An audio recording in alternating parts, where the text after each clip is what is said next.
Hello Internet, it's Alex from Barefaced. Week 2 is almost over, but I'm going to get this video done, even if I can only do it in one take. So here it is, and this week I'm going to talk about the very first prototype guitar cab, which dates from, I think, 2015.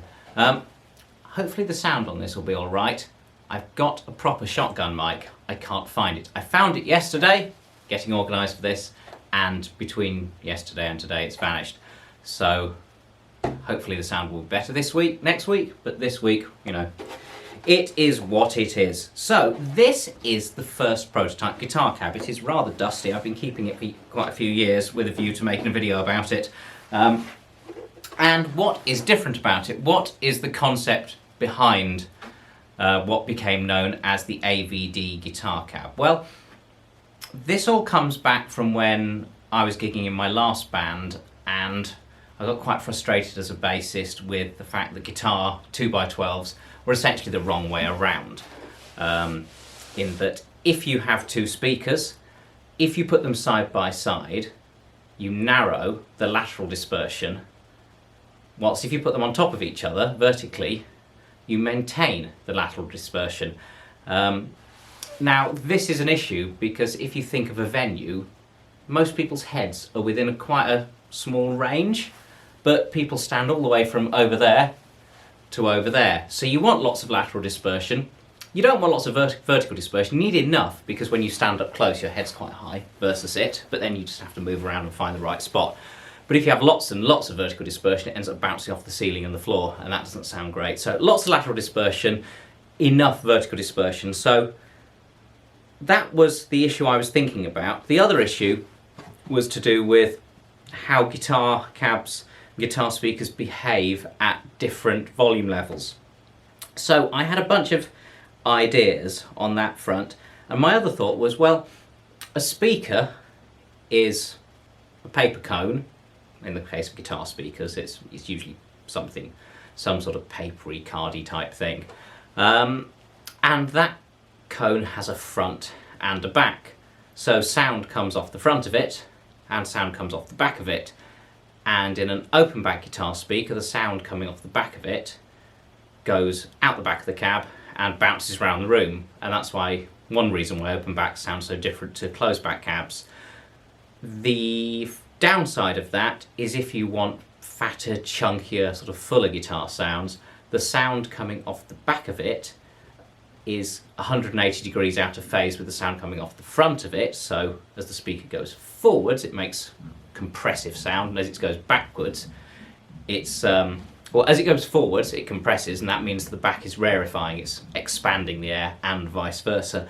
And at low frequencies, where the wavelengths are long, they just end up cancelling. So if you have an open back guitar cab, the lows essentially cancel out, whilst on a closed back cab, the lows are contained, and you don't get any real acoustic output out of the back of it. It just stays inside the box, bounces around a bit, some of it leaks through the cone, but the lows stay inside, so the lows don't do this cancelling thing.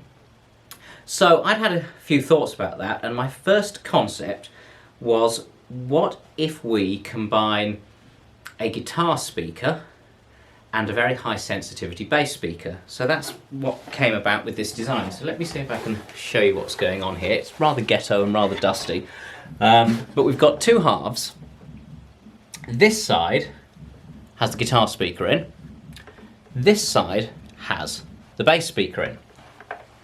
Now the idea is that the sound is going into both of them, and the speakers are going to overlap in what they do, but they're also going to have a sort of different thing going on at different frequencies. So high frequencies, the guitar speaker's going to do all your tone, and the bass speaker's not really going to contribute.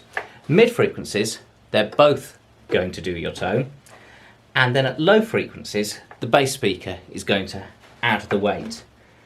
Now, by making it quite high tuned, so this has got a tuned port, so there's a port tube, so you've got a sealed box. This space here, see, that is where the crossover bit would be, and was indeed on the prototype. And this basically has a very humpy fat sound at low frequencies like a big guitar cab. It's bizarre, with a single bass 10 in there you could get a lot of chunky low end out of it, kind of akin to a 212 seal guitar cab, maybe more. That might seem crazy, but when you've got a bass speaker that can move a lot, and whilst guitar speakers can't move a lot, that bass speaker that can move a lot plus the tuned port together can move more air than a 212 guitar cab. So that was doing a sort of chunky fatness. And then this side, you will see, has this slot thingy. There it is. From the other side. Hello. And the idea was that this slot here, the sound would go through the slot and be diffracted. So diffraction is this property of waves where if you pass a wave through a narrow gap, you can essentially bend the wave. So the wave sort of breaks at this point, and then so the wave gets split side to side, which is what we want, is that lateral dispersion. And then this, you see, is horn shaped. So this will look very much like the AVD that's on our guitar cabs now. It's a sort of more basic version of it. And that produces extra gain. So this is sort of an open back cab, and this is a ported cab, and they cross over. Now, what's very different about this AVD-like thing versus the eventual design is that these panels, that I'm now pointing at and you can't see, these panels here, this slot is not the only route for air to come out. So there's actually a gap round there, there's a gap round there. So at low frequencies, we weren't trying to design this to act as a port, we were trying to get this to act as an open box at low frequencies, and trying to get the mids and highs to do their diffraction through this. And the complicated bit is that I had a crossover, which I'm sure has ended up in the bin at some point, or been cannibalised for some other sort of prototype work. The crossover had 4 settings on it, and the idea was you would turn a rotary switch on the crossover, and that would change what the cab was doing. So you had one setting, he puts it down and has to pick it up again immediately. Oh, that's easier. Right, so one setting was just the guitar speaker on its own. The second setting was the guitar speaker plus the bass speaker. So then they're sharing the sounds, but the bass speaker is rolling off earlier at higher frequencies. So you're not getting it's not that the bass speaker can't go high, it's that we're choosing to take off the top end of the bass speaker. So you don't really hear the tonal character of the bass speaker. All you hear is it's adding sort of weight and fatness and loudness to the tone of the guitar speaker. So you've got setting 1, guitar speaker on its own, bass speaker off. Setting 2, guitar speaker with bass speaker, which was low passed. Setting 3, guitar speaker, which is high passed, and bass speaker low passed as before. So the idea with that is that we're taking the lows out that are hitting the guitar speaker. That's reducing the excursion of the guitar speaker, that's reducing the power hitting the guitar speaker, and it's therefore changing its breakup point. So it won't break up as soon, so you'll get a sort of different stage of both speaker overdrive and power valve overdrive. And then setting 4 was bass speaker on its own, so it could be used as a little bass cab, and then there's no low pass filter on that when you're in setting 4. So the idea was that in a quiet situation, you use the guitar speaker on its own. Turn up a bit and you need more output, you don't want your sound breaking up as much, so you bring the bass speaker in as well. Turn up a bit more and the guitar speaker then starts hitting more breakup because more power's hitting it.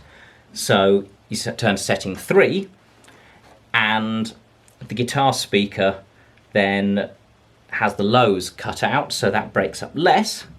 And then setting 4 was really, as I said, you could use it for bass guitar, also very good for jazz guitar. So you've kind of got this sort of 4-mode concept of a guitar cab. And yeah, it was a cool idea. So I think that was about 2015 when this was made.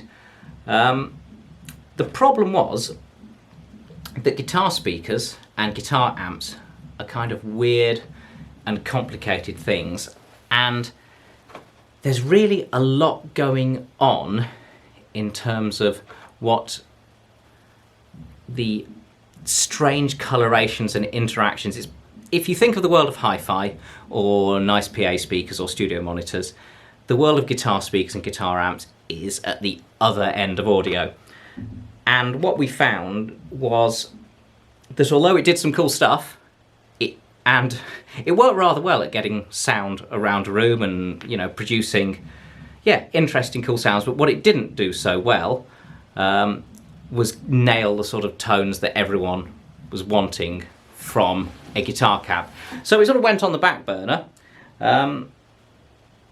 And the reason it then took quite a long time for the actual guitar cabs to come out was trying to work out if my next bright idea would work, which was, and this is the key to the AVD design, could we take this half of the cab, which was low frequency open back, but then with the slot diffractor device, and combine that with the ability of this ported cab, so you've got a Helmholtz resonator, to increase the output at low frequencies, and could we then do something that gives us this sort of 2 sweet spots of break-up loudnessy thing, and that is where we then moved on to.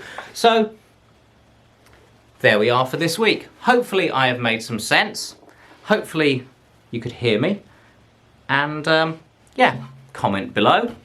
If you're new here, subscribe. I think that's what people do on the YouTube. If you've liked this, like it. If you don't like it, don't like it. If you do like it, tell other people about it. And if you wonder why I'm doing this, it's because we make really cool things. The brand name's up there. I hope when you see the video that's the right way around.